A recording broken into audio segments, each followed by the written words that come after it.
Strumenti.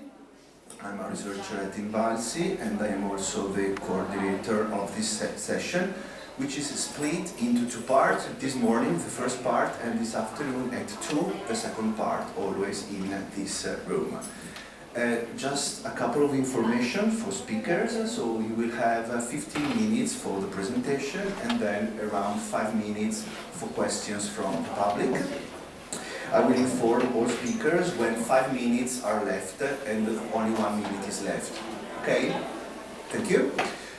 So, I am also the first speaker of this session for the first presentation. So this is the first step of a research I'm doing with two colleagues of mine who are Carlo Di Chiacchio and Laura Palmerio, who are here. So, a very brief introduction to the topic. So, high-achieving students have been a marginal issue for decades, as the priority has been given to a school able to accommodate all students. But in a multidimensional concept of equity, there is the space for both the duty to help weak students and the right to excellence. Also, the European Commission has highlighted the need to unlock, not to waste their potential for the benefit of the society as a whole. And in a plural idea of high achievement, we both should consider academic skills, that we can also call hard cognitive, avoiding all the important speculation among these differences, and the soft skills or non-cognitive or social-emotional ones. So in our research, we have 3 main research questions. The first one, are international surveys a useful tool to shed light on both dimensions of high achievement, so academic and social-emotional one?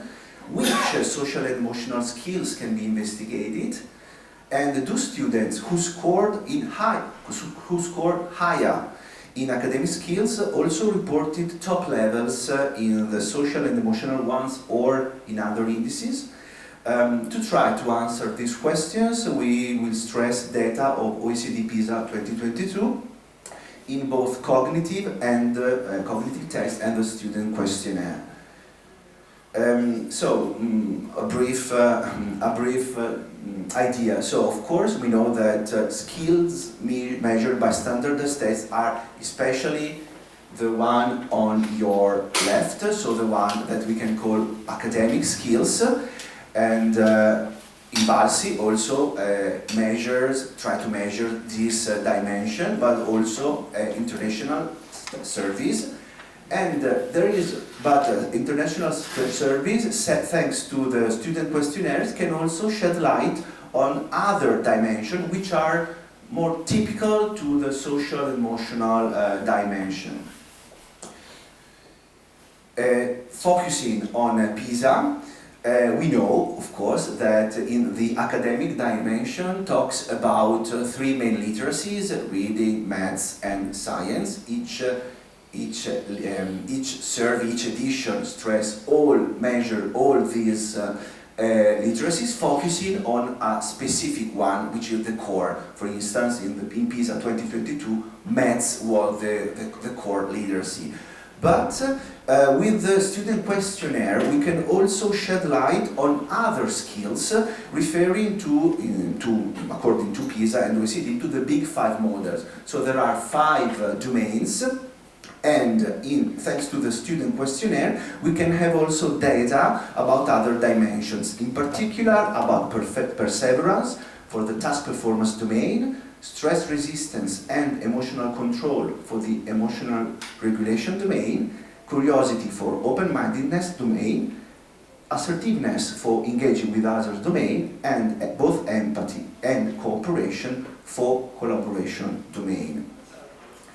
So, talking about literacies, who are top performers according to PISA, which considers low performers, students who cannot go beyond level 1, and top performers, the ones who are able to reach level 5 or level 6. And having a look at the graph, we can see that the percentage of Italian top performers are not different from a statistical point of view for maths, but the percentage of Italian top performers are a little bit lower in reading and in science in comparison with the European Union. But the difference is not statistical and different instead according to the countries of the south of Europe.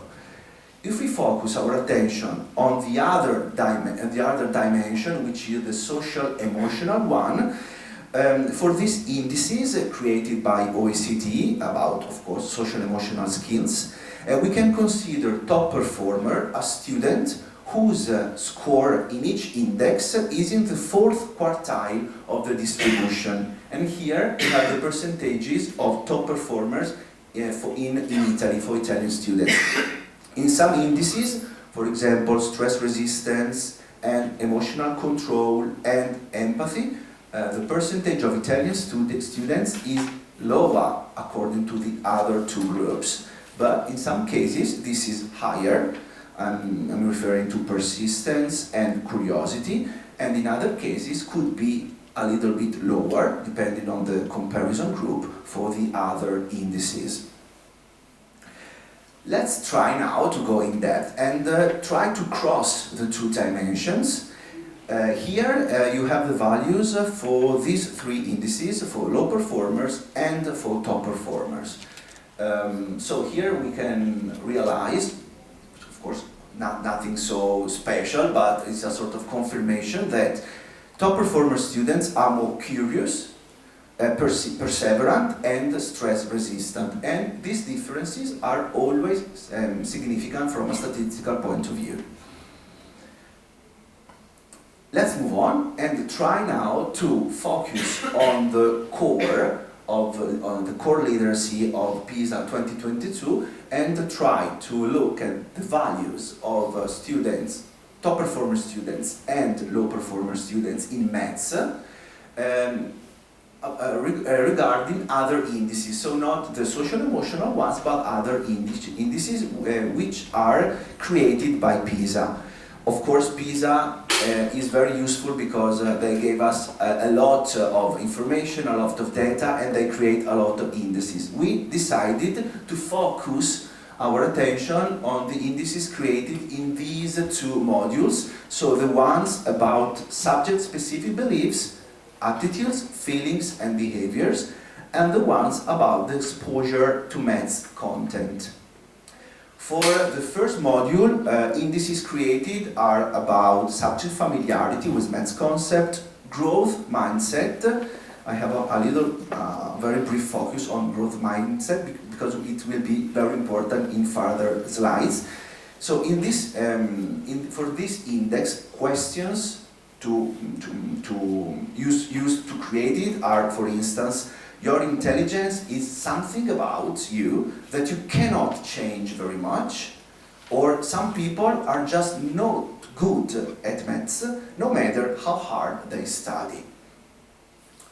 So a little bit suspense, but you will discover later why we decided to stress also this information. And other indices are about the preference of maths rather to other subjects, maths anxiety, or encouraging mathematical thinking by teachers, and so on. I'm sorry, I apologize, I don't have time to go in depth in each index and maybe talking to you about questions of each, but of course there's a technical report which is published. Of course we can also talk a little bit more during the coffee break or whenever you want. I think it is maybe more important, more interesting and useful to have a look at this data. So let's start with, for example, maths anxiety. So of course, low performer students feel more anxious in maths, and the light colors means that the difference is not means that the gap is not statistically different, okay? It's not significantly different from a statistical point of view. So tricky, so all these words to put together, especially at 9 o'clock without a coffee. But no problem, I go on. So There are also gaps, for example, in familiarity with maths concepts, a big gaps also in self-efficacy. It's interesting that the difference is significant but very small for two indices, the preference of maths over other subjects, and also the one about perception of maths as easier according to other subjects. So there is a difference, but it's very small, very short, so not so big, even if it's significant, of course. Please, I would like you to have a look at the growth mindset, the one I was talking to you before, which is very similar between two groups, and there is no difference, no significant difference. You have 5 minutes. Okay, thank you. Sorry, I have to do both coordinator and speakers. They won't pay me in other cases, so of course I have to do that. And about the other module, the exposure to mathematical content, as you can see, the only index in which there is a significant difference is the first one. So the fact that teachers used to encourage mathematical thinking about students. Another interesting use of this data is to try to make a comparison between two groups related to top performers in both skills or both literacy. So here we had compared two groups, for example, native students and migrant students, or students who have sport with the students who haven't sport, and so on. And of course the first one is the one about the state of economic, social and cultural status. So two groups are students whose index is above average and students whose index is under average. And in that case, all differences are significant and above average, but in other cases it's not so. I mean, it's interesting, it's arguable, because, for example, about students attending a lyceum, in some cases, for example, students not attending a lyceum used to feel more stress resistant according to students attending a lyceum.